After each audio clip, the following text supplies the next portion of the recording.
نبدأ أخبار اليوم من ملف الانتدابات. العنوان الأبرز والشغل الشاغل لجماهير النادي الإفريقي في هذه الفترة. بعد طول انتظار، وصل اللاعب محمد دراجر اليوم إلى تونس، قادماً من ألمانيا، وذلك بعد فسخ عقده مع فريقه السابق.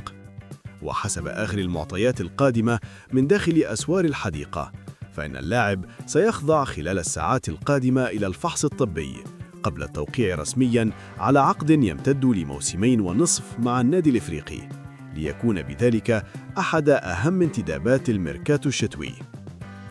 في سياق متصل، واصل المهاجم الكاميروني ريان تاتاغو تقديم مردود محترم خلال المباريات الودية التي خاضها الفريق في تربص القنطاوي. اللاعب سينفذ بدوره إلى الفحص الطبي فور عودة الفريق إلى تونس قبل إمضاء عقده الرسمي والانضمام بصفة نهائية إلى صفوف النادي الإفريقي.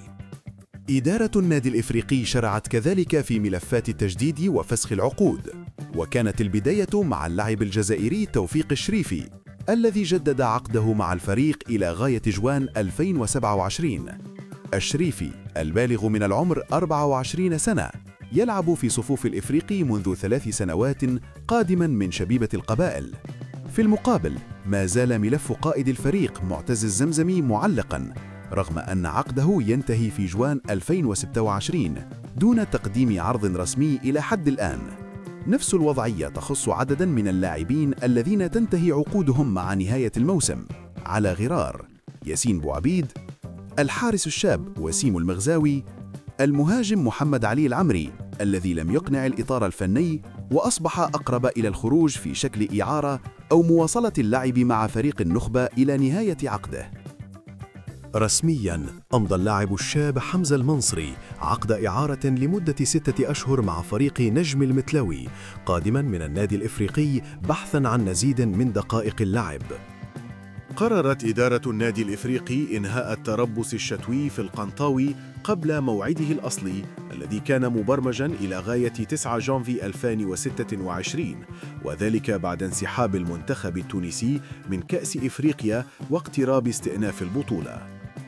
خاض النادي الإفريقي اليوم آخر لقاءاته الودية ضد الاتحاد الرياضي بقصور السف، وانتهت المباراة بفوز الإفريقي ب2 دون رد. سجل الأهداف كل من بسام اسرارفي في الشوط الأول، حمزة الخضراوي في الشوط الثاني.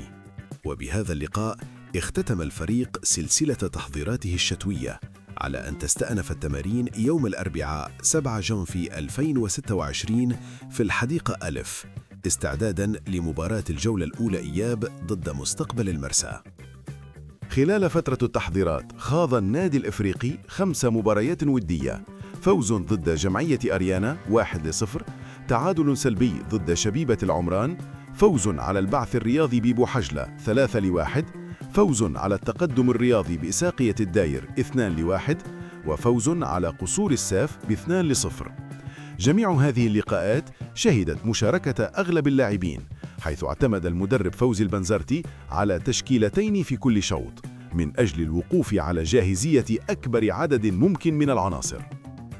التحضيرات كشفت نية الإطار الفني التعويل على اللاعب الشاب فادي الطياشي بشكل كبير في مرحلة الإياب لما يمتلكه من خصال فنية عالية، كما قدم أسامة السهيلي مستويات محترمة في مركز قلب الدفاع، وشارك يوسف مراد في جل المباريات الودية بأداء إيجابي. جميع اللاعبين أصبحوا جاهزين بدنياً وفنياً في انتظار تدعيمات جديدة قبل غلق الميركاتو، فيما يواصل بلال آية مالك برنامجه البدني على انفراد بمعدل حصة يومية قبل العودة إلى التمارين الجماعية.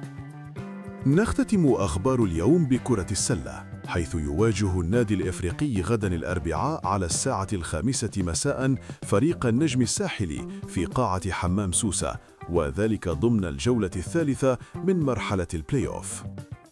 إلى هنا نصل إلى ختام أخبار اليوم من أسوار الحديقة. مستجدات متواصلة، تحضيرات مكثفة، وقرارات حاسمة في انتظار الإفريقي مع عودة البطولة.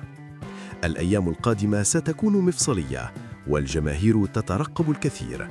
دمتم في الموعد، وإلى لقاء القريب مع جديد الأحمر والأبيض.